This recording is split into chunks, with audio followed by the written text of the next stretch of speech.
Position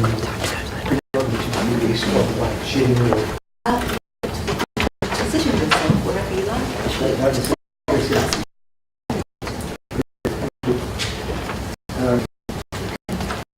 Well, thank you, first of all, for the introduction, but more, I think, for the fact that you colleagues organised this. Oh, sorry, is there a problem with the screen? Got to hear.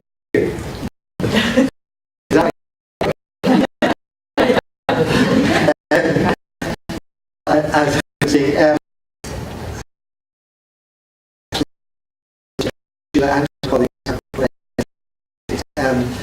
I think that, as Sheila has indicated, this centre that Sheila heads up with her colleagues is really the one that has been doing most work in recent years to keep these issues in the public agenda in Scotland.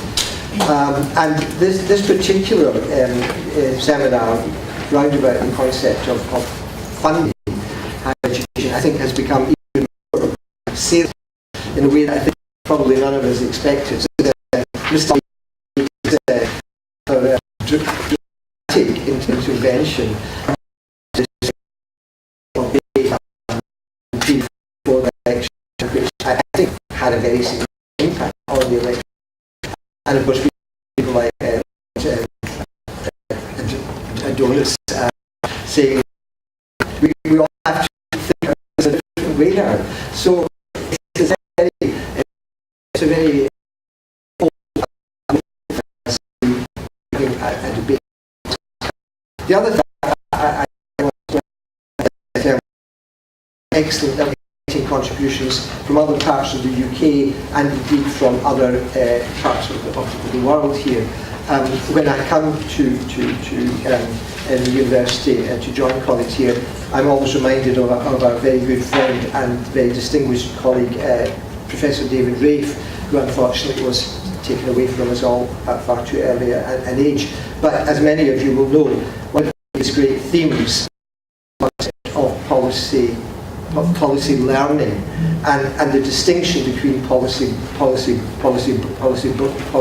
borrowing and policy learning, and how if we approach the concept of policy learning in the correct way, there is potentially a great deal that can be achieved. So I think today is a very interesting opportunity for us to develop that theme of policy learning. So with those two words, can I introduce then our first speaker, who is Dr. Jill Wyness. Jill is right between the MSc and the education in London. Well, I think you're close to the Institute of Management. I myself studied in the MSc. I'm always pleased to colleagues from the I said to Jill that I graduated before the Parliament, so it's a pleasure to have you on. Now, do I microphone?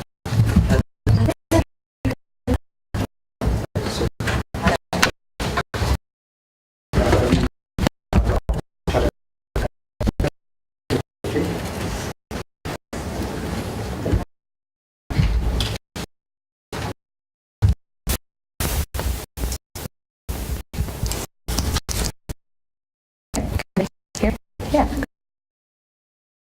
Well, thank you. Very kind. Thank you to that. It's really nice to be here to present at this really excellent conference. I'm from the UCL Institute of Education, and today is going to be looking at quite a broad brush thing of free college in England, so the tuition fees really and it's happened. And what are the implications of changes for institutional quality? So as I say, it's quite a big general And I did this paper with a couple of colleagues who are also on the US, Scott Clayton from Columbia University and Rich Murray from Texas. Americans be interested in the end of free college.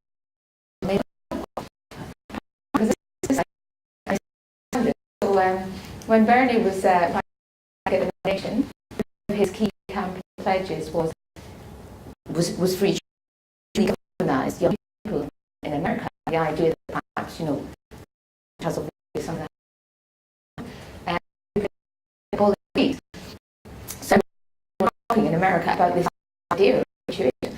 And of course, when the nomination, actually, his message has kind of stuck in the US.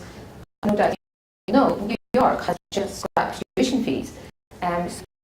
Scrap tuition fees, not for everybody, for a large proportion of the population. So if you're from New York, you study in New York, and very, you can get tuition. The kind of language that's used, the rather typical talk about fees, barriers that stop trail, it's encourage enrollment, investment back into sector, all those. And of course, it hasn't stopped in the US. As Jim and I are here, so as we all know, Bernie Corbyn has pledged to abolish fees, and I think perhaps surprisingly, because that's kind of it's a political thing, but I thought it was pretty surprising that when came out and said, "Oh, this was Green, of course, one of the original architects of tuition fees." The debate is clearly, live here in the UK as well as in the US. And I should apologise, by the way, if I see UK when I mean. I'm trying not to. I'm old. Right? It was all UK. I don't know. Yeah, I'll try and see. I'm going to be talking about England. I'm talking about English reforms. So if I say UK, I mean England. So the language is used in the UK debate is again a protecting about participation, act, kinds of things. So really, the motivation behind this is, who's right, because that kind of language that we used, fees were brought in. We talked about tuition fees to protect us. So you've got two different sides that are kind of using the same language in the same, one to abolish fees and one to bring them in. So really the question is, can you have a high sector like you do in England and still protect access, still have rising enrollment in the sector, all the whole thing blow up. That's kind of the motivation behind this from the other countries who are perhaps thinking about either introducing or. So the next question is, has the UK's introduction and expansion of tuition has backwards or forward quality, quantity and equity in higher education? So big question. And the reason I'm focusing on these three measures I so well is kind of because Nick Barr said so. The king of HE said that when you design higher education finance policy, you should design it with these things in mind. You should think about quality, i.e. per head investment, protecting student funding per head, quantity to increase enrollment for human purposes, grow the economy, and all the other things that, educated population brings. You should always be thinking equity, about equity from equity point of view, but also from an efficiency point of view. You right to go uni to where. So that's as you can tell. I want to a few of the challenges that were present in the UK then, before tuition fees were brought in. So this is a chart here showing funding per head, university funding per head, and students. So the dark line here is the volume of student sector, the volume of higher education students. And you can see that it was growing quite a lot for a long time. And then this, I'm sure everyone in the room knows, this big was caused by the fact that colleges could start, so we had a big shift in the number of students going to university, but it was growing anyway.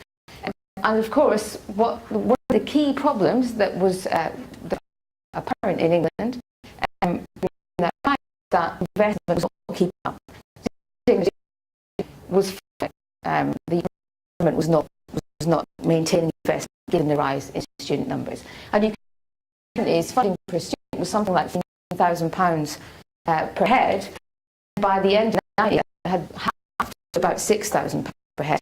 And I think this is it's really showing that the chance of a free higher education system is a lack of investment. The government could invest more, but they don't. They prioritize. And that was one key challenge the UK faced. The other challenge, inequality. A lot of my students were always a bit surprised to see that during the free higher education system there was inequality. And this is a maintenance paper in 2004, recently did actually, which shows student backgrounds going to university during the years when higher education was becoming more and more people enrolling during higher education. You can see clearly that it's the richer kids benefiting the most from HE over this time period. So as enrollments went up, it was actually the top 20% of families, kids from those families were the ones that were getting all the benefits of free education. And so that was a really very regressive system in that sense. There was a lot of inequality. And so 1998, when we brought in tuition fees, and there were some progressive arguments for introducing tuition, which I'm sure many of you are familiar with, particularly argument number 2, which harks back to this chart. If higher education is free and it's really only the richest people that are availing themselves of higher education, then that's not very equitable, because the people that are benefiting from free education are the richest people, and yet everyone's paying. The taxpayer is paying, so everyone's paying for the rich to go to higher education, and then they get big wage benefits as a result. So I'm sure most people are familiar with that argument. There are other interesting arguments too that sometimes get forgotten.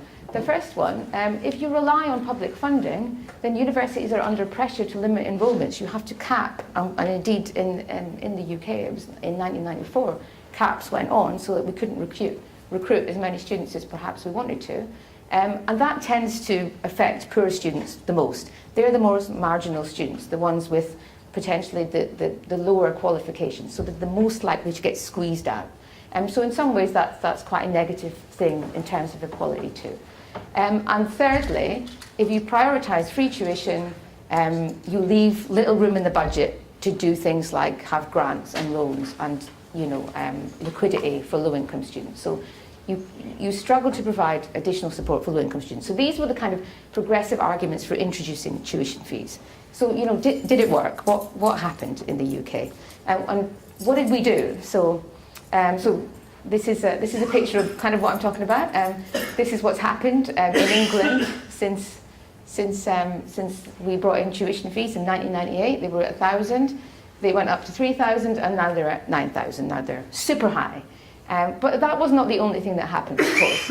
Since the introduction of fees, maintenance loans have been rising and rising over time, and so have grants, apart from this little ugly blip that I'm not going to talk too much about in today's presentation. But yeah, England just abolished grants, and I don't approve of that. I think that's a very bad thing to do, and it's not cool. But yeah, generally speaking, fees went up, but so did upfront support as well. And this is another way of looking at that. This is net prices, which is fees minus grants. It's a bit weird, I think, net prices. But this is showing parental income on the x-axis, and then the different regimes and how prices have changed. And you can see basically prices have gone up, quelle surprise. So yeah, prices have been going up across the board, although in a kind of progressive way, in the sense that the richer students have a higher net price because they don't get grants and they all pay fees. Although if you drew the top line now, bearing in mind the abolition of grants, it would not be progressive anymore. It would be a flat line. Again, don't approve. But generally speaking, from this chart, you can see that prices have, without doubt, gone up. But what I think is more important, or as important, is liquidity. Liquidity has gone up massively too. So liquidity here I'm defining as grants plus maintenance loans minus upfront fees, so fees when they were upfront, which they weren't for very long because they're now all deferred. I'm assuming everyone knows that fees are deferred in England and you repay after graduation. So yeah, so one thing that's happened as a result of the reforms is that liquidity has gone up dramatically. So parental income, you know, for poorer students, you had about £5,000 perhaps per year in the old system. Now you've got as much as £8,000 per year. So there's been huge increases across the board in liquidity. Everyone has more money up front to live on. And that's fairly progressive too. The poorest students tend to get the most and the richest students get a lot less. So there's been very big increases in, you know, what you can access up front. Okay. Of course, it's not all about that. We have to talk about debt. And yeah, this is a picture of debt. And this is looking at the decile of parental earnings, so from people from different backgrounds, and the amount of debt that they graduate with under the 2006 regime, which was £3,000 per year, and the 2012, which is £9,000 per year. Not much to say about this other than debt's gone up. But again, what's interesting is perhaps not debt so much as repayment. Okay, so debt is kind of a meaningless concept because what actually matters is how much you repay, and repayment depends on what you earn after graduation because we have an income contingent loan system. So it depends on what you earn, and you repay 9% of your earnings over £21,000 per year, and that's a very key feature of the English system. And actually, you can see that in that sense, it's actually a very progressive system. So this is a comparison of the repayments, so a person's lifetime repayment for people from different deciles of the earnings distribution under the old 2006 regime and then the current regime. And what you can see is, of course, or repayments rather, have gone up quite dramatically, but in a very progressive way. So now we have a situation where the top earning graduates are paying the most, and they're paying a lot more than they used to, because tuition fees have gone up quite substantially. But also, they're paying the lower are actually paying a lot less than they used to. So even though tuition is much higher, graduates who end up earning not very much are paying a lot less, and the repayment was increased to £21,000 per year. Actually, this system, although debt has gone up, you know, quite a lot, fees of £3,000 per year, is actually being done in a very the income contingent loan system because of the nature and the design of that system. So if you're poor, you really don't end up paying very much at all, and you're paying even less than you used to. But if you're a high earning graduate, then yeah, you're paying a lot. Can I just ask very quickly? Sure. Yeah. Is that £20,000 of what you will repay? Over your lifetime, yeah. So you've got, I think it's 30 years before they cut your loan off. But yeah, basically, over your lifetime, in real prices, blah, blah, blah. That's what you pay. And so, yeah, the last thing I wanted to say about the sort of impact of the regime is, I think this is, so this is looking at annual funding, this is looking at into the system and payment system. So if you can think about this as the whole higher education system has resources which come from the taxpayers. Taxpayers pay the grant in university. They also have to pay. They have to cover the element of tuition fee is covered by graduates. So if people pay their fees, the taxpayer covers it. Too, their tuition fees, they repay their maintenance loans. But they have the funding recipients of the system, which are universities. They're in receipt of the tuition fees that borrow, and they also get a bit of money in the form of that's fallen quite substantially. And then students are recipients too, and they get and grants to live. So that's kind of how it works. People pay it. And so what this table? Well, one thing to note is the amount of resources coming in higher education since the money in this system. And the majority of it is now coming from graduates. So the proportion of resources coming from graduates repaying their tuition fees is pretty big, and it's bigger than what the taxpayer pays in now. So in that sense, the English government did what it wanted to do, which was to increase the amount of money coming from graduates, and that's worked. And in terms of recipients, well, money going to universities has certainly gone up. The amount of resources that universities are getting has since the pre-era.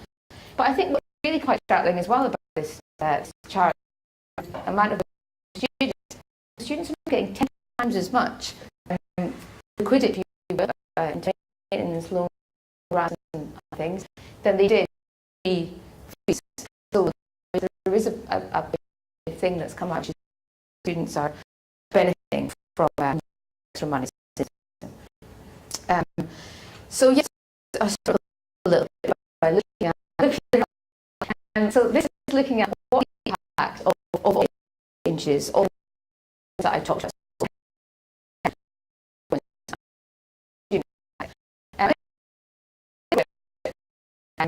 Funding per head coming from the government. And you can see here that the actual money that comes directly from the government to universities has fallen quite dramatically. This is a couple of different courses. There are 4 courses, 4 types of course in England, and each of them gets a different amount of money from the government. And that was cut substantially in 2012. So some courses, like classroom-based courses, get nothing. And then some courses get a little bit more. But if you add tuition fees in the mix, because that is what you get hefty money and they get tuition fee money, actually universities are getting a lot more money per head. So investment has gone up quite dramatically since we brought in tuition fees. And then this is meant to be a lovely build where this was all covered, but it didn't work. But anyway, never mind. That's what's behind the thing there. So yeah, so I think the interesting thing about this chart, so this again is showing funding per student and what happened post the introduction of fees. Well, it went up. So funding per student has really recovered since we brought in tuition fees. And it's gone back up to £10,000 approximately per student, which is around about the time that it was, the levels that it was in the 90s. So it's not up at the dizzy heights of the 70s, but still there has been a big recovery in terms of student investment. So from that point of view, the reforms have worked well as well. And you can see enrolments have continued to go up too. And I can show you a more detailed picture of enrolments here. So you can see that across the board, really, enrolments have gone up in the UK. Now, I'm not saying causal. I'm not saying, oh, you know, having grants and loans has increased enrolments. This is not a causal paper. This is completely descriptive. We don't know what would have happened in the absence of the reform. But you can see anyway that it hasn't, it hasn't collapsed. People are still going to university. I should caveat, I don't have time to talk about this today, but part-time students disaster in the UK. So this is at undergraduates. It's true that there's been a big problem with part-time students, and that's really to do with the income contingent loan system not being available to most of these students. And I think that's really one of the key reasons that enrolments have held up in England is because we have this brilliant income contingent loan system. No one has to pay anything up front. Anyway, I'll wrap up. So yeah, this is the other issue, which is access. What has happened to access? So this is showing the university participation rates according to per income. You can see that pre the introduction of fees, we had big problems. Rich people in universities put in. And how has that fared? Well, it's actually. It certainly hasn't worked. This is data from the Labour Force Survey, so it's kind of noisy. But you can see that, if anything, participation from the poorer students has actually improved relative to that of richer. Not perfect, but again, it certainly hasn't got any worse. That we're looking at is the entry tariff by university. This is kind of an interesting measure of looking at sort of sensitivity of students. So who gets to university within regime? This is looking at use point score of students from Russell University. It's kind of interesting. The average point Russell University has fallen, which could take 2 different years. Actually, that's great because it means more marginal students are getting to Russell, which makes them more inclusive, which is probably equality. You can choose. US actually they good message coming from the US. And actually this is probably due to the fact that the numbers caps have gone off, have come off. So Russell Group have sort of lowered the bar a bit. So yeah, so that's it really. So in conclusion, looking at the three measures over this 20-year period, what's happened? In terms of quality, well, funding universities has certainly gone up, so we can definitely see that there's been a positive benefit in terms of investment. Does that mean quality? We don't know much about teaching quality and the quality of the experience, and I'm going to talk about that. But certainly from the raw point of view of investment, there's been improvements. In terms of quality, enrolments have continued to improve, and again, I think that the income contingent loan system, anything up front, is key to that, and that where part-timers has really been a again, we've had improvement in access. What about grant published? I'm going to look at what it did. Frankly, I think that was the policy. Fair. So the progressive arguments was we shouldn't have the taxpayer paying all this money in because it's not fair. It should be graduates who get the benefits. But actually, the cost of the taxpayer is still really high. So, you know, it somewhat underestimates, somewhat undermines the progressive argument. So, yeah, very briefly from the UK, we should think about liquidity. We should talk more about liquidity, just focus on fees. Income loans are key. The main message is the key challenge for free universities that probably resonating is sufficient. I probably talked a little bit.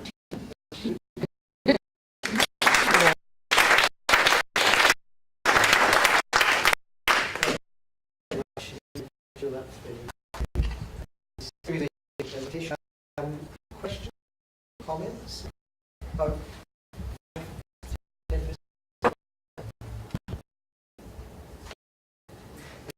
If you actually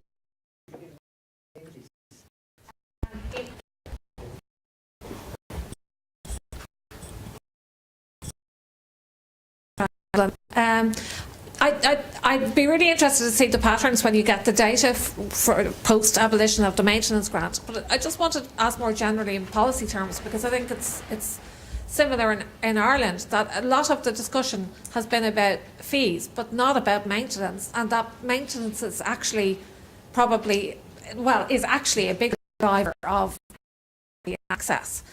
And I just wondered behind that. Media. I mean, I think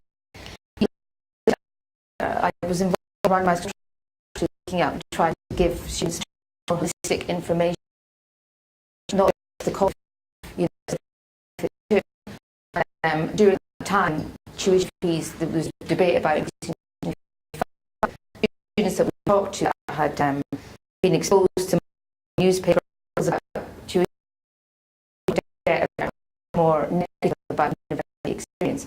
We found because really the meetings fees that you've got to answer for there, they talk about nuanced, they don't talk about the fact and that you don't take it back until, you know. I think it's the universities themselves because they're focused on getting the money in, not necessarily.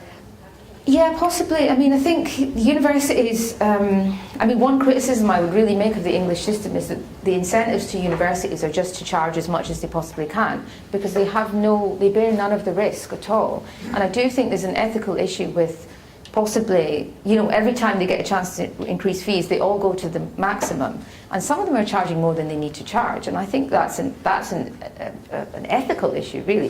But if you look at the incentives, they bear no risk. If a student gets a bad job and doesn't pay back their fee or drops out or whatever, the university still gets their money. So, yeah. So I think there's a problem with incentives that needs to be sort of sorted out. Although I think it's very difficult to figure out what you should do about that. But yeah, I think universities bear some of the blame. The media bears a lot of the blame. And I also think there's an argument that people still don't understand the English system, actually. And that's another real criticism I think I'd make, is that even though we have this brilliant income contingent loan system, not everybody really gets it. And I think that in some ways, at the start of the government, they should have made, and they still should be making more attempts to educate people about it. Yeah. Richard Curley, Queen Margaret University. I wasn't clear, are your American co-authors contributing to your analysis of the position in England, or are they drawing in parallel data and analysis No, from the so US? I mean, given the wide variety of fee range in the US, enormous compared to the flat level that you have in That's right, England. yeah, that's true. There's a difference. Yeah, no, so at some point I think we talked about doing a comparative paper, but then we ended up deciding that we would just focus on England because it didn't seem to have been done before. There didn't seem to be any paper that brought everything together into one paper. There's obviously lots of different pieces of analysis looking at grants and loans and then looking at fiscal implications and things. But no, they're not. They're just looking at it from the point of view of what can the US learn, particularly given this debate is going on. And I mean, I think one of the big lessons for the US is that their student loan system, like they call things student loans, and they're not student loans. They're not income contingent. You have to pay them back even when you don't have a job. As soon as you graduate college, the interest rates are really high. You could get a better loan on a credit card. So I think one of the key lessons for the US is get an income contingent loan system, do it properly. And even a tuition fee loan in the US doesn't even cover your fees, it covers a bit of your fees. So it's a really very badly designed system in comparison to the English system. I see there's two questions over there and there's one here. So could you make your questions reasonably concise because we're going to start to run out of time. Jenny Rees, I've had the experience of both working a long time, even almost as long as Jim, in the Scottish higher education system, and now 5 years working in the English higher education system. And I echo absolutely everything that you say in your presentation, although you have highlighted something I hadn't appreciated, which is the relative amount of cash that students have actually got. Can I just ask you about that final point? Because it's very clear that the Scottish system is handicapped by the fact that it's a capped system, and there simply are not enough places for those who would wish to enter higher education. But if you balance it up by, that's a choice the Scottish Government has made as to how much money to put into higher education. To what extent is the English system risking eventually somebody saying it's unaffordable because of the cost of the unpaid loans? When is there a judgment day to come? Yeah, I mean, I think that's a really good question. I think for quite a while it seemed like the system was unaffordable, and that the amount of unpaid loans was going to be so huge that the government wouldn't be able to cope with it and we would have to stop it. But actually, a lot of those numbers that were very scary to begin with have been revised and it's turned out to be not as bad as we thought. A lot of that actually is to do with the fact that interest rates are so low that the government's cost of borrowing is way lower than they originally thought it was. But these are all based on projections, is the other thing. We don't really know for sure how much money is going to come in from these loans. So everything is based on what we think people are going to earn in the future and what they're going to repay. So, yeah, it could happen, and it might be the case that, they have to change the terms and conditions of the loans, and those kinds of things could happen in the future. I mean, at the moment, it seems like actually it is an affordable system. But yeah, we're predicting the future, and we don't really know what's going to happen. So there is a lot of uncertainty. I guess that's one big downside of it as well. Is there's real uncertainty in terms of how much money is going to come back in. Yeah. Was there a question Yes, here? yes, sorry. Emily Taylor from Edinburgh. I'm sorry if I missed this, but do you have data on those students who are from a lower SES background in terms of what they actually earn post-graduation compared to those from a higher SES background? I do not, yeah, I mean, the IFS have brought out a paper that does that really well, I think, and there's still inequality for sure, in terms of even if you go to the same university and do the same course, and possibly have the same prior attainment as well, you can still earn less as a lower if you're from a lower earning background. Is that what you're asking? Yeah. So there's still inequality there, even after degree, which is possibly down to networks and those kinds of things. Yeah. But presumably not as great as their peers who didn't go to Exactly, yeah. So there's still a big return to going to university, but yeah, there's heterogeneity within that return that we can't explain, actually. And it's not coming from the degree or the university that you went to, so something else is going on. So yeah, you're right, there's definitely still inequality. And things like top jobs, there's an interesting paper by Lindsay McMillan looking at who gets the top jobs, the sort of fast track elite jobs. And again, if you control for all of the things that you think would cause inequality there, you still see that it's people from better class backgrounds that are getting better jobs. Yeah. Can't solve everything with an income contingent loan, right? Okay, right, one last question from Ian here, and then you can make this fairly brief because we're really running out of time. Ian McNair, University of Greenwich. Just a couple of points. Your income per head figures needed just in between 1980-1990 because UGC funding went up by 4% per head. The cuts were all in the polytechnic and college sector. I think that's a significant difference. Okay. The Russell Group figures match government policy about what they call fairer access, i.e. getting a small minority of lower SES students into the quote better unquote universities, so achieving. We haven't discussed what's going to be the impact of 6% interest rate on things, and as you said, projections are now affected by. Yeah, no, I think that's a good point about the interest rates actually, because I think that might be dodgy territory again, because we might see richer students exiting the fee system. They can borrow much more cheap somewhere else. And that's a very good for the system. The good buyers, the people. It applies to people earning more than 1,000, which has been. I kind of think there is a there of you can borrow very you can earn that amount of money. It's a risk, but we could see the borrowers who are likely to read be very bad because that's going to cost. Perception is more about the reality. I mean, and again, we talk about a new opinion, but that's perhaps the impact things. Students, in fact, comparisons since 9,000 in English and Scottish student applicants continue to rise. English as plus.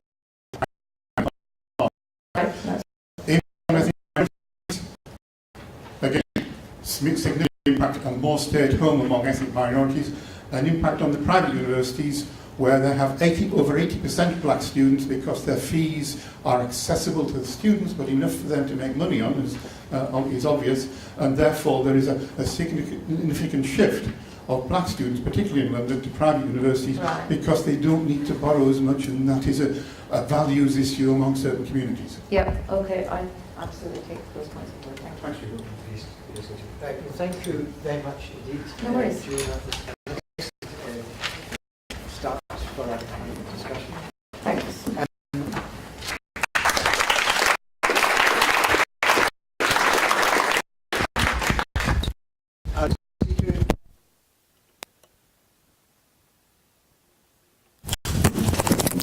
I'm having some trouble. You are. Thank you.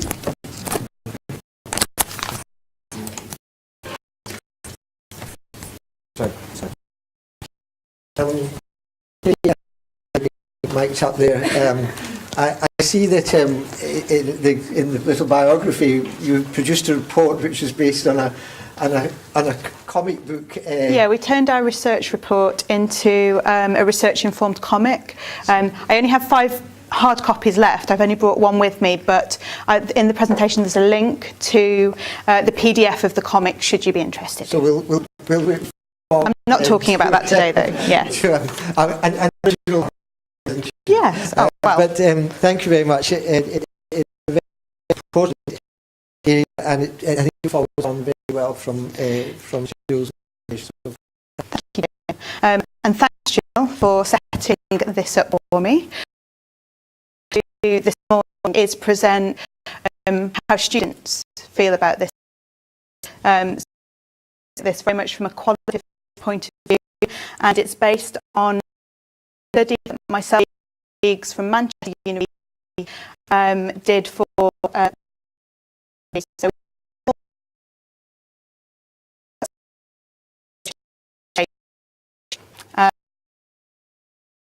going to try to do this morning is to present some of the findings from a qualitative case study that is looking to compare graduate transitions across the two most recent student finance systems in England. So what we did was we tried to compare the views and graduate decision making of 37 pairs of students. So when I talk about the sample, 24 students, but half of those graduated in 2004, the local regime paid roughly £1,000 a year. And then the other 30 students graduated a year later in 2015.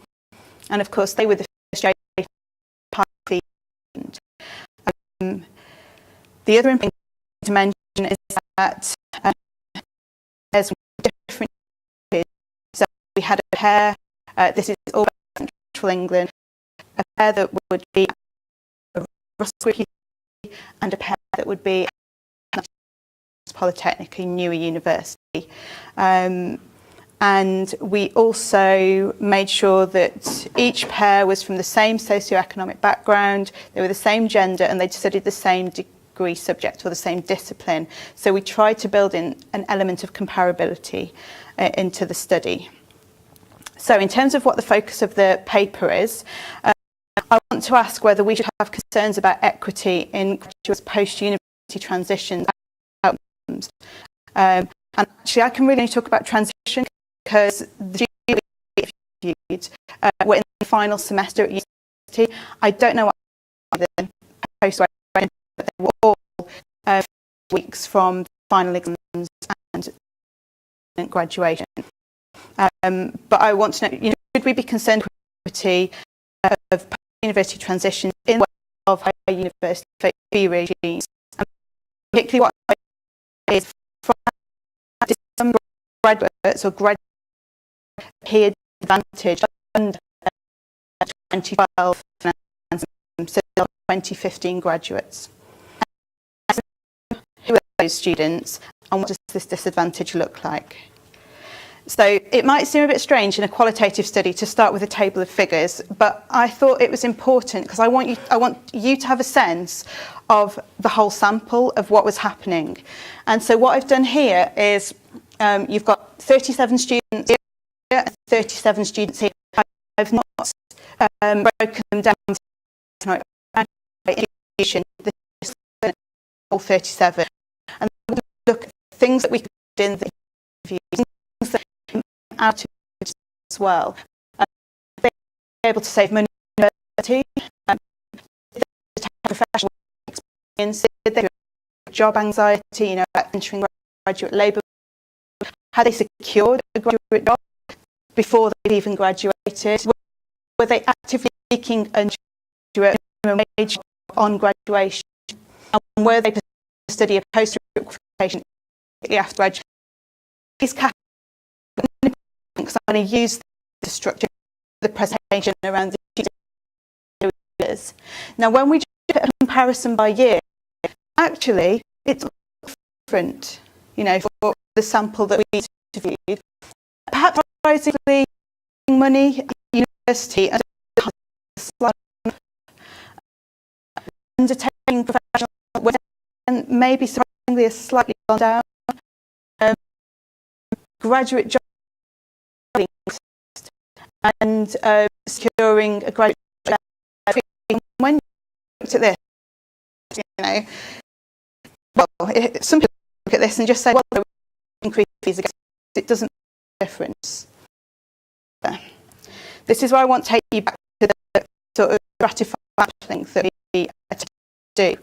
So here I want to introduce you to two different universities. We've got 22 here and here. And this is the students involved. So all pairs from the 22 met a significant participation. So receive a university bursary. They were the first to go to uni. Low participation geographic areas or schools.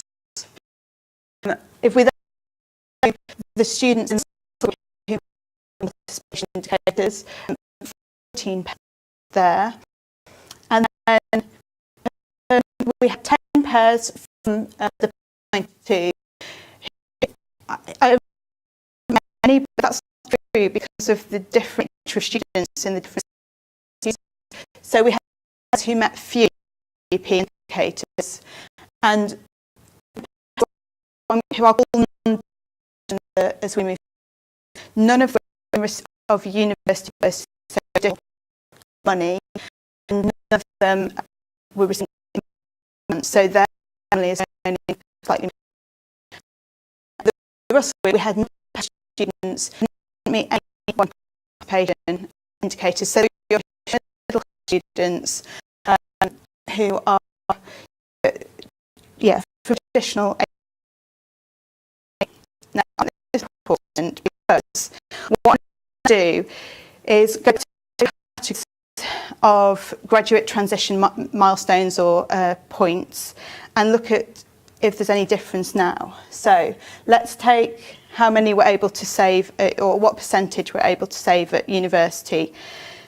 The important things to note are well, really, the Russell Group widening participation students, a huge increase. So more of that sample were quite detailed in how they were able to save money and what that did for them.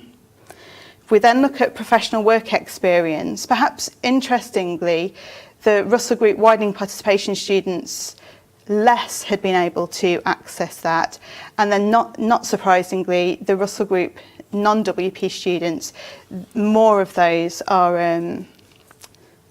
were able to access professional work experience while studying. We'll discuss some of the reasons for this in a minute. In terms of students declaring that they have anxiety about entering the graduate labour market, the post-92 non-WP students, that's increased. And again, the Russell Group non-WP students, that's decreased. Then for those that were actively seeking a minimum wage, often full-time, non-graduate job on graduation, that's increased for the post-92 WP students, and it's increased for the post-92 non-WP students. It's decreased for all students in the Russell Group. In terms of those that have actually secured a position for a graduate employer, again, that's only increased for the Russell Group non-WP students, but interestingly, it's highest for the Russell Group WP students. And then finally, in terms of intentions to study or to have secured a postgraduate place on a course, that's decreased for the non-WP post-92 students, and it's increased by quite a bit for the Russell Group WP students. So I think that gives you a better picture that on the run-up to leaving university, it's not the same for everybody. And what I want to do now is turn to the actual voices of those students to give you a feel for how that was being experienced. So we're going to start with, from this study, which groups appeared to be doing well in 2015. And our data suggests it's the students from a WP background at the Russell Group University who appeared to be doing the best, if you can say that. And that meant that more were able to save money, fewer were seeking non-graduate jobs, and more were starting postgraduate courses. So let's start by looking at, why were so many able to save money? What was happening, what were they saying? So Max says, finances are the number one thing in deciding what I'm going to do next. It's just whether I can afford it or I can't. I will go to do my master's either this year or next. I have money saved up. I've been able to live comfortably as a student while saving for my MA. When I heard this, I was really heartened because I just thought that, that's great. We don't want people to be struggling, good one, Max. Martin says, I'm comfortable with my financial situation. Obviously, I planned financially to leave university and I've got 6 months worth of money saved before I start worrying. With a couple of graduate jobs on the table, I'm not really concerned about the financial side of things. And Rashika, paying for my MSc isn't a concern because I've been saving up and there's a new means-tested postgraduate bursary scheme at her university. which I applied for too. If I didn't get that, then it would just mean I fund it myself. So there's some of the students from 2015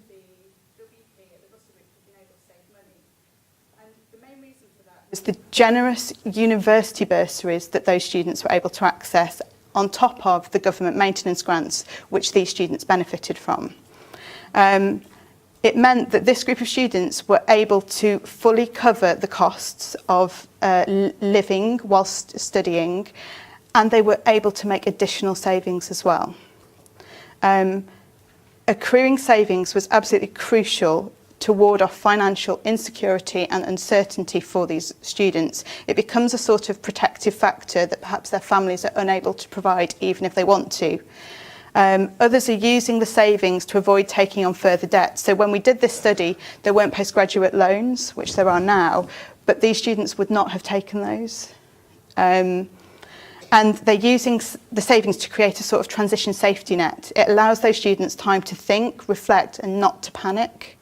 But I worry if other people were to see this, that they might think, well, we're clearly giving those people too much money. Isn't this an incentive for further cuts? Which I don't agree with. In terms of getting a graduate position, we've got Kajana saying, I've actually got a job. Because like we'd said, do you know what you'll be doing when you graduate? I've got a job. I'm going to be a trainee solicitor, but that doesn't start until 2016. So she knows what she's doing. And then Yazia, the university is really helpful because I got an internship last summer with Lloyds, and the university has a scheme where they provide you with funding for work experience. That could be travel or accommodation, and I've now got a graduate job as a tax consultant with a firm in London. And Martin, I've got two different offers on the table to think about at the moment. One is in a medical field. I worked at an NHS hostel for 2 years, and I do air cadets, and I've got loads of skills outside of my degree. These are all widening participation students. So fewer of those were seeking non-graduate jobs because many had already secured graduate employment or a place on a funded postgraduate course. So these group widening participation students were experiencing more traditional, smoother graduate transitions, and they have a security and a certainty in knowing what they'll be doing after graduation. So the university's internship support, that was crucial for Yazir and other students that we interviewed, and it was almost as if the university was acting in a sort of surrogate, albeit wealthy, well-connected parent role, which is an equaliser for those students who also at the Russell Group, parents and families, that kind of social and cultural capital. And then again, learned how to use curricular experience to appeal to others. For me, for those students, their kind of social mobility is going to be increased. Worry about whether taking kind of approach to institution leads to social stratification. In terms of going on to post-study, we've got Jayden, and we've got Sangeeta, who again wants to go on a master's because she thinks she can get funding for it, and then she hopes to work out what she will do during the master's. So in terms of, we did have more of this group of students starting postgraduate courses straight after graduation, but that was mainly driven by the availability of postgraduate scholarships and bursaries, not loans. And that was highly significant for these students making. The funding allows some of these students to experience drift, which many of us in this room probably got to experience ourselves at that age, but it's less open as a possibility now. And drift doesn't mean lazy or not knowing what they're going to do at all, but it allows a slower pace of transition, and I don't necessarily think that's a bad thing. So let's briefly look at those who struggled in 2015. Now, interestingly, in this study, that was students from both socioeconomic backgrounds at the post-92 institution. None of them were able to save money in 2015. There was high levels of anxiety about entering the graduate employment market, and many were seeking non-graduate jobs on graduating. So Siobhan talks about how she was quite shocked how student finance that was available to her doesn't cover her living costs. She isn't able to get financial support from her family. And you know, that's even though she's got a part-time job as well, that has been a key focus and a key struggle for her throughout her degree. Jamie says, I've always had money concerns. I do have a lot of money concerns, but I'm not particularly great at saving. I've been meaning to put a little bit of my student loan away each time for that period when I know I won't have a job and I'm not in university. So far, I've saved none of it. And Ari, during university, I struggled financially because I'd not applied for the maintenance loan because of my religious reasons. So I just had a small maintenance grant, but I'm travelling to a different city, so it's difficult. So many students are having to find other ways to make up the financial shortfalls for their living costs, which is interesting given what Jill's just said as well about how that's experienced on the ground. Jamie, I thought was interesting. He had a plan to save money like the Russell Group WP students, but he has not been able to execute that. Now, I don't know the reasons for that. I don't know whether he was, crazy spending his student loan as soon as he came. I don't know. But what was interesting is the individualisation of the issue. He's blaming himself. He's not good with money. It's his fault. So, you could see that as him being a good neoliberal subject. It's the problems with him, not with the finance system. And there's an implication for these students about not being able to build up financial reserves.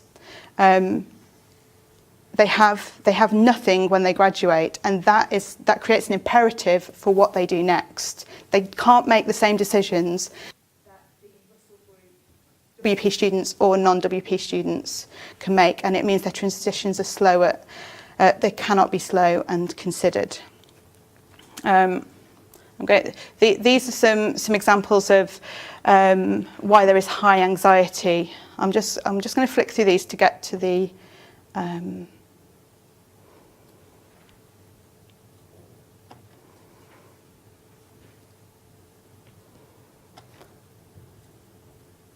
So Craig, who was the first quotation, he knows that getting a graduate job is a game, and he's trying to join in, he's trying to be proactive and use his initiative, but he doesn't know the rules. So he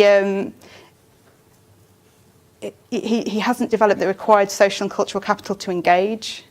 From what Craig said, his HEI had not seemed to provide much support to facilitate that, which was very different to the WP students in the Russell Group University. And I do think that universities and employers need to take some responsibility here. And for Joanne, there was a mystique around what does it mean to enter the graduate employment market. And that unknown quantity feels risky and precarious, and that will impact on the decisions that you make.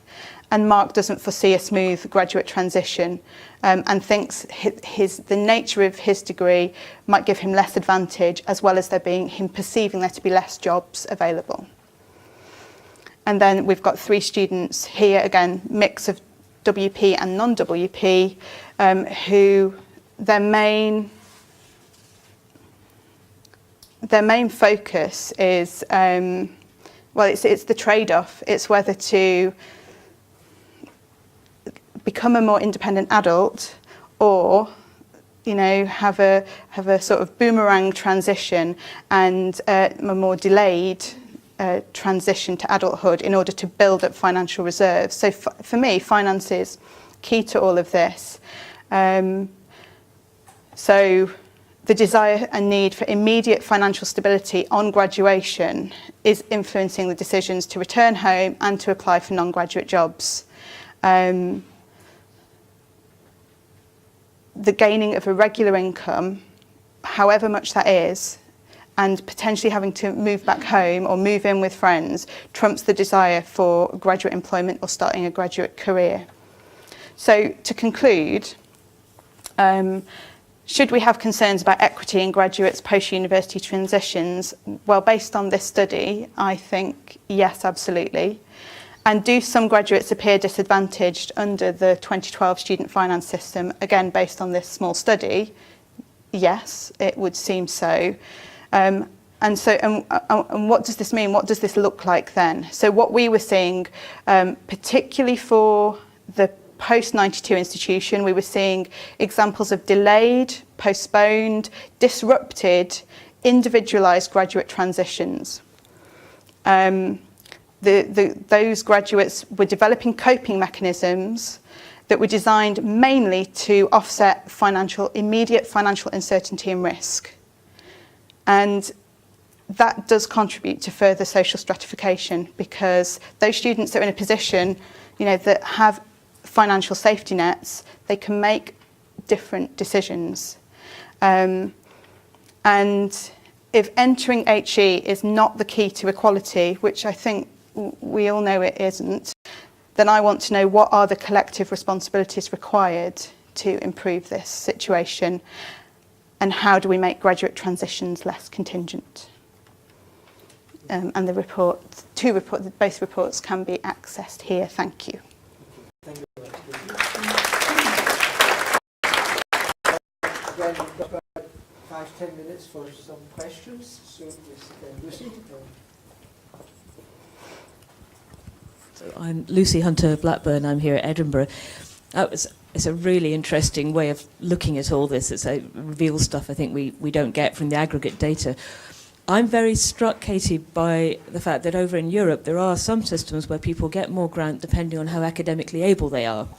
And I think, would it be fair to say that what's happened, particularly since 2012, where universities were asked to produce much, and the Russell Group universities particularly, to produce much higher bursaries for poorer students and have done so, that in a way what's happening in England is a kind of backdoor move to fund better those students from low incomes who perform better because they're the ones who get into the Russell Group.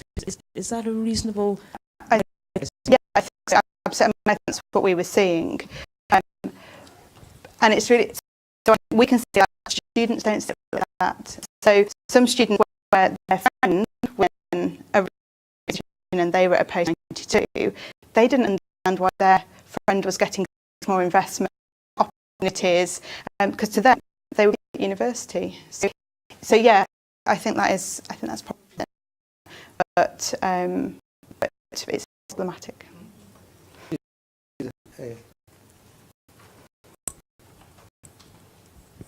Thank you. It was a beautifully presented book. The illustrations. What I was going to say, we know very little about the way in which the bursary system operates because it's very individualised. I don't know of any research which compares bursaries that are available to disadvantaged students in pre-22 and post-22 institutions. A lot of pressure on the Russell Group universities to come up with very generous, I think £7,000, which will cover basic costs. Yeah. And it may be the case that students are able to take out the main loans as well, which will mean that some students could end up with £40,000 to actually live on, which is really fine if students, you're not going to pay tax on that. But I'm not offering nearly such generous bursaries. Yeah. This is because there are far more students from poorer backgrounds, so we just can't do it. But I wonder whether offer and now for students is much better on the post sector for more generous bursary, because many of the courses they're charging £9,000 or £150 for that amount of money to deliver. So they've used aware of that. They've used bad administration massively, and the business side of the university, the flat side, put the money in university bursaries. Yeah. So I just wondered if you could comment on that. Well, I feel the same, and it's nerve-wracking making when you work in a post-92 university, and the findings suggest, we know HE is a stratified system, but it's pretty stark, the outcomes and transitions for some of these students, and it's hard not to, it's hard not to come to the conclusion. Like for some of these students who have no other financial resources to draw on, they already have 2 jobs. We need to provide more. Like some of these post-92 students to be in the same position as the Russell Group WP students, where, you know, I don't begrudge them feeling some financial security and having a slower transition into adulthood. That is a good thing, but how we encourage and make that happen in a policy sense, I'm not sure. Thank you. And Jill. Yes. It's Jill. Hi, it's Jill Winus from LSE and UCL. Yeah, really good presentation, really enjoyed it. A couple of things to say. Sheila, I have 2 papers on bursaries. Basically, which say exactly what you said, is a hideously unfair system. If you're widening participation and you get in or Russell Group, then you if not, you don't. So yeah, I think it's not a good system at all. On your presentation, it seemed like most students that were struggling were Yeah. They're supposed to get a parental contribution, right? I mean, the reason they get liquidity up front is their parents are meant to make up the. Do you have any sense of whether are their parents just not giving them any money, or like what's going on there? I don't have loads of detail on that, but you got a sense from the conversation that it's just that, in fact, a lot talked about having siblings in higher education. So their parents are already contributing to 1, 2 other. They have twins coming in the next 18 months. So there was concern of the impact on family finances. And so over the threshold, probably local family weren't human them in financial. So I didn't get a sense of there were rifts in the family being provided. There was any more they could, and that was costs. Most of it were in huge debt as well. Thank you. Katie, that complimented those original ones. Thank you very much. Thank you. So it's now my particular pleasure to introduce Susan Whittaker. Susan actually worked with me at a very early stage of her career, and so I followed her career and its various twists and turns over the years. And so it's with great interest that I'll hear this, and I think again it's very relevant in terms of trying to look at the implications of different systems across the UK, which we have been starting to pick up on. So Susan. Thank you. Okay. So I don't know what pockets are.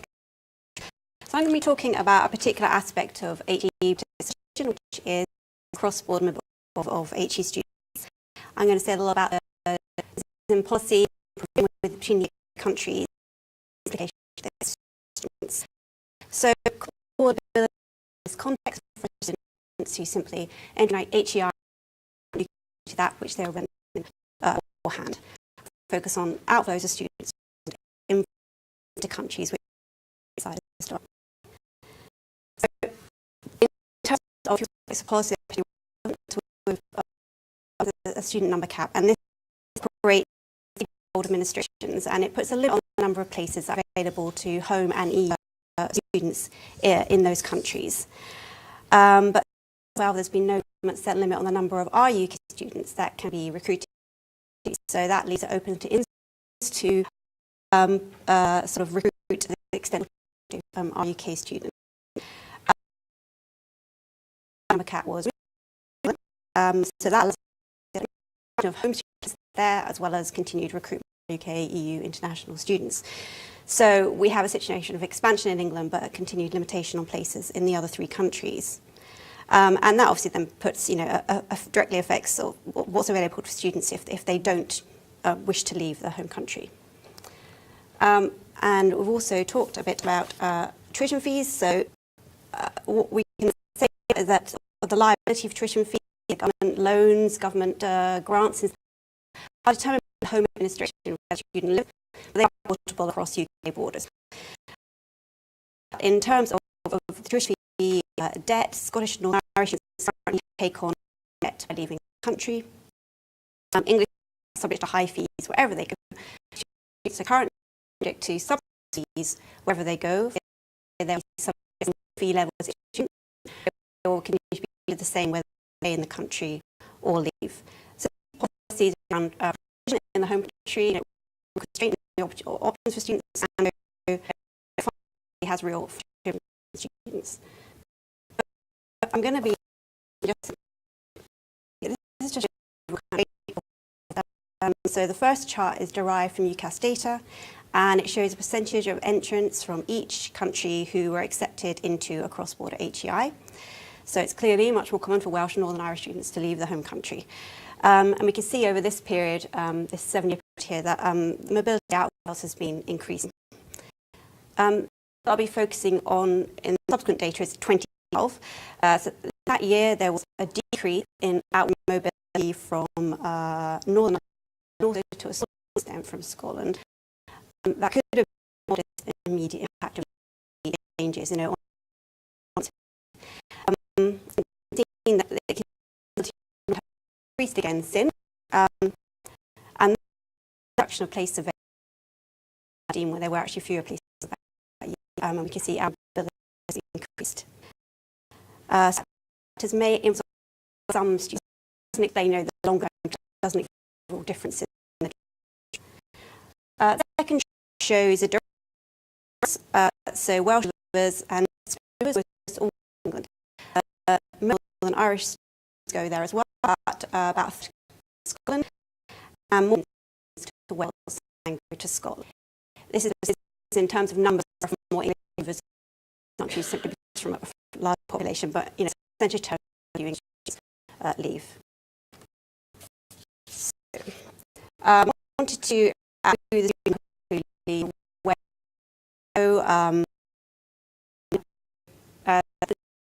capacity to be a problem between students. So differences between student groups, and it was young full-time 2012.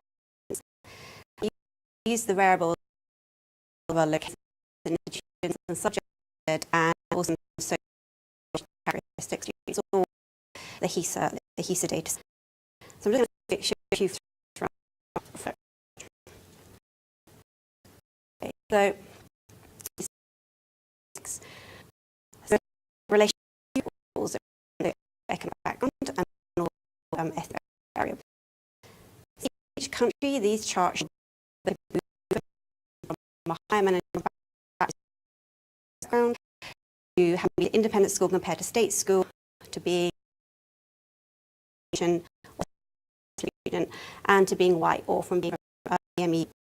The red line students who are moving. So these problems are estimated. The social background factors, prior attainment, institutional how they entered. I have to show kind of separate effects of particular variables on the likelihood of the move. So in Scotland,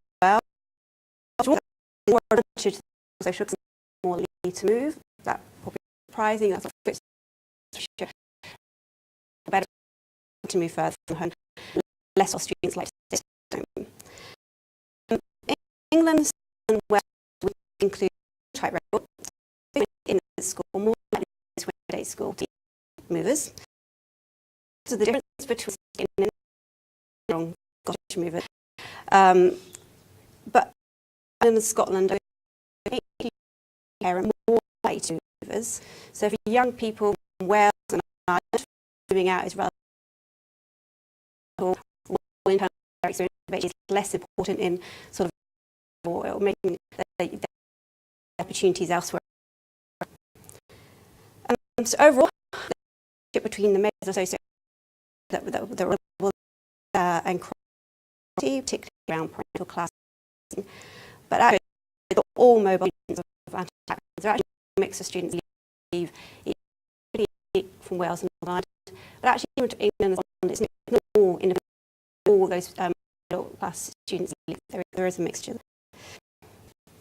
It also shows possibilities for white students. So white students might be able to leave England, and obviously uncomfortable, but within the context. The opposite case for those leaving the administration.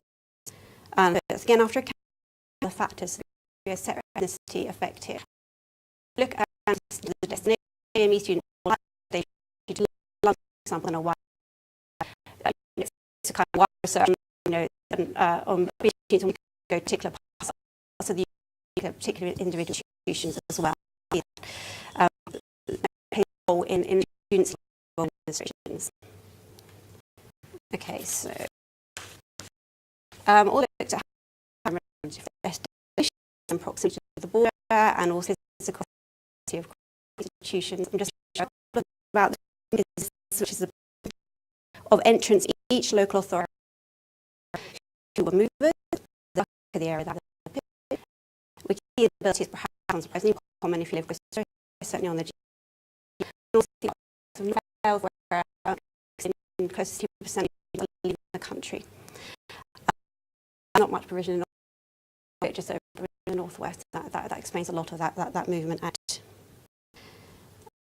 In terms of destinations, regional and country destinations are more frequent relative to the region of origin. It obviously shows that in a broad you can get more into institutions in terms of the mobility.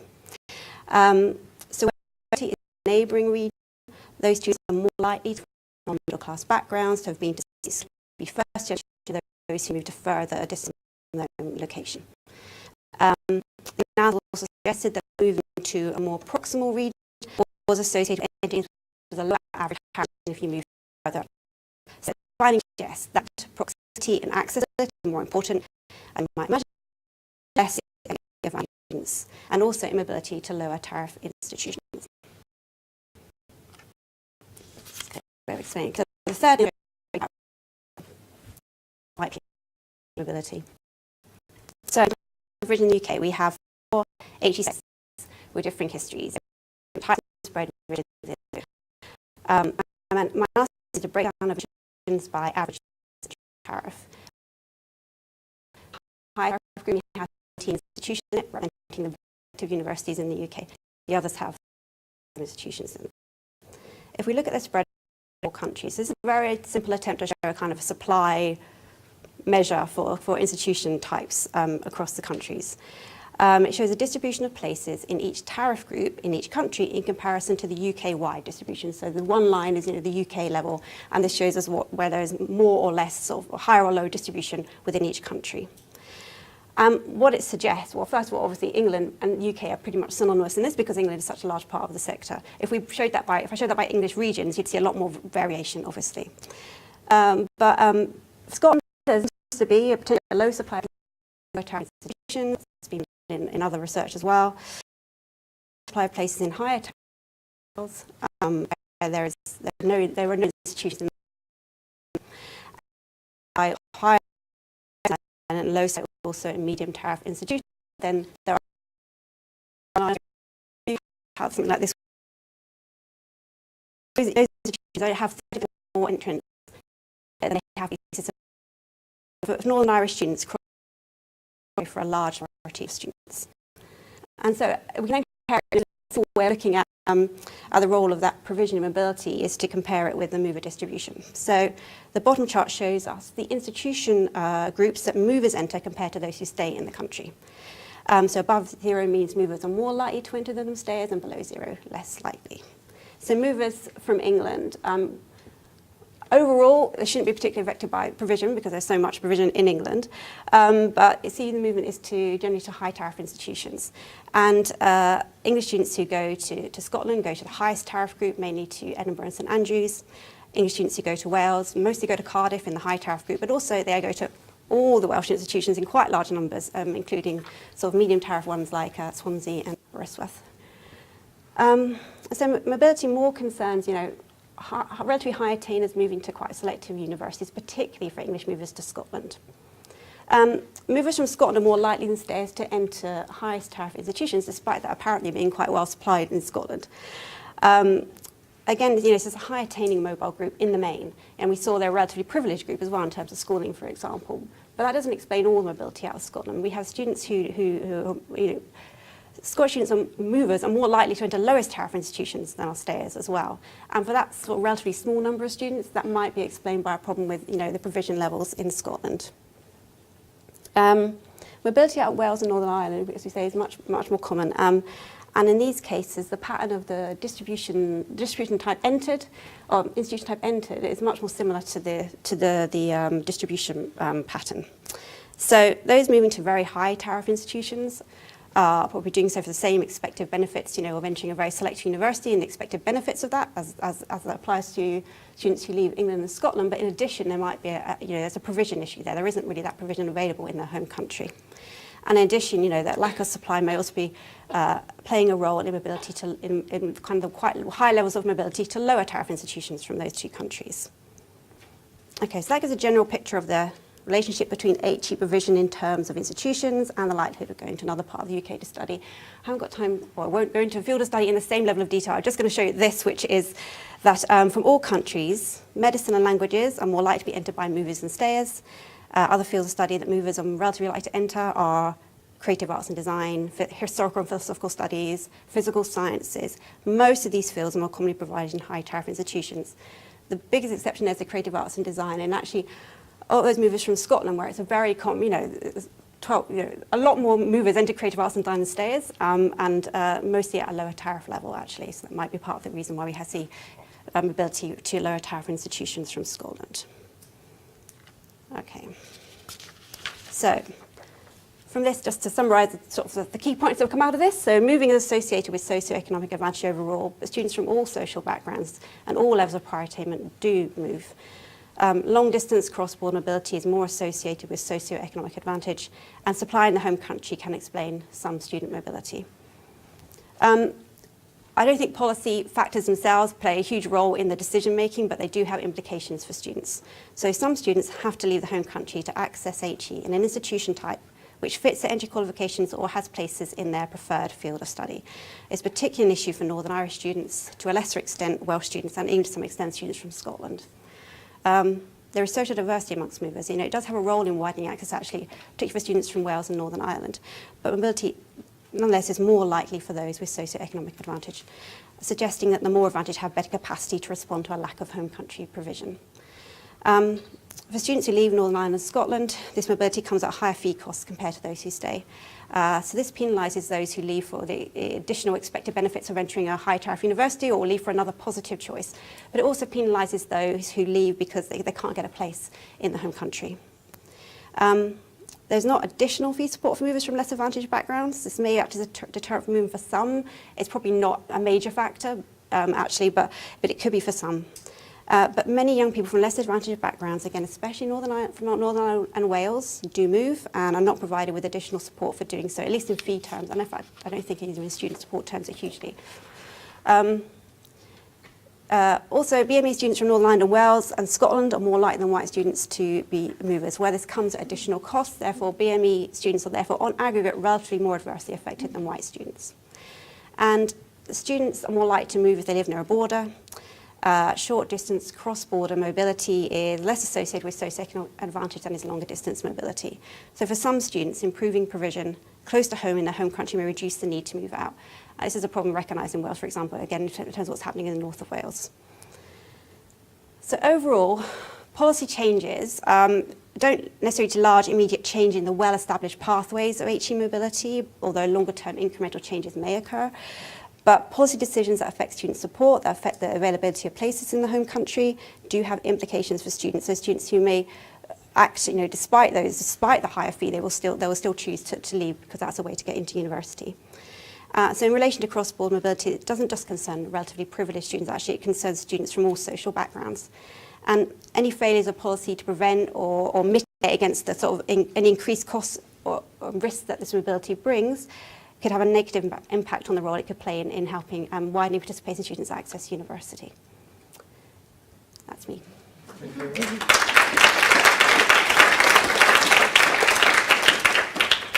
Once again, we've got a few minutes for questions. So can I invite you?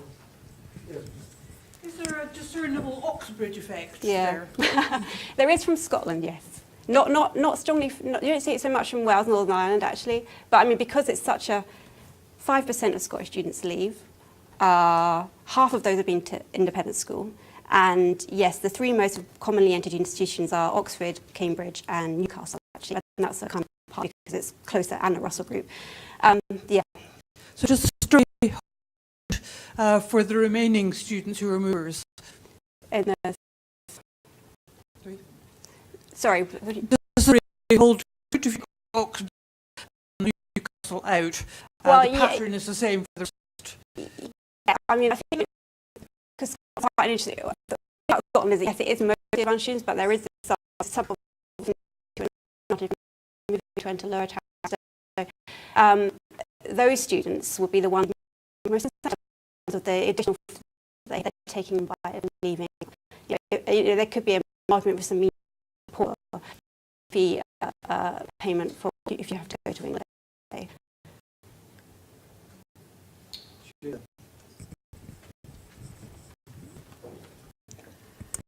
So in the whole of the UK, you could sort of argue that the students who are being by the different system are poorer students from Scotland who live on the border, who move from university just over the border in England, and Dumfries border.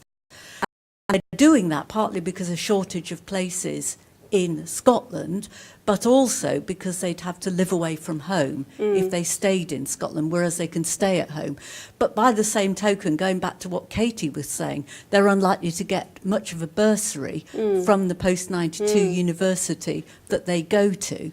So that really is a group in the whole of the UK that is being hit by the system as it operates. Yeah. And all the students from Northern Ireland as well. Yeah, but yeah, I agree. That is, I mean, it accounts for a very small number of actual students, that particular group. But yes, I mean, they are real students being really affected by this. So that's the point. Yeah. Any other questions? I think perhaps. Oh, sorry, Joe.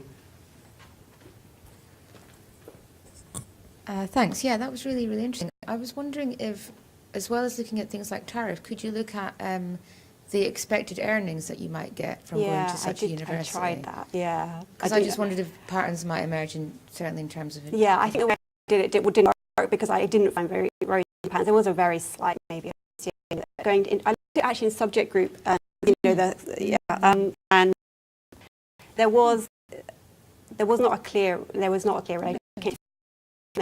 issue with it not being a subtle enough measure, actually. It's worth exploring more depth. Yeah. Well, you know, that would be interesting.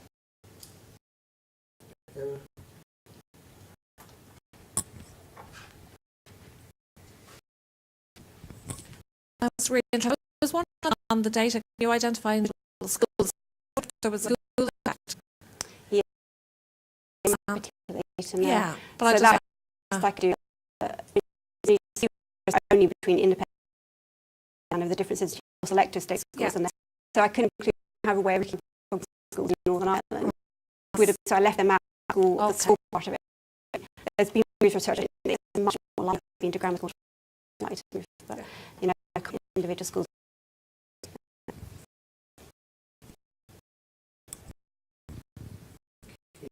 Well, I think this is probably a good moment to draw this first part of the morning to conclusion and give people a chance to comment.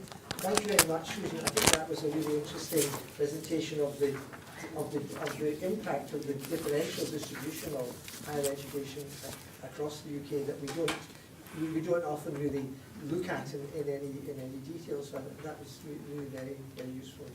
Thank you. So.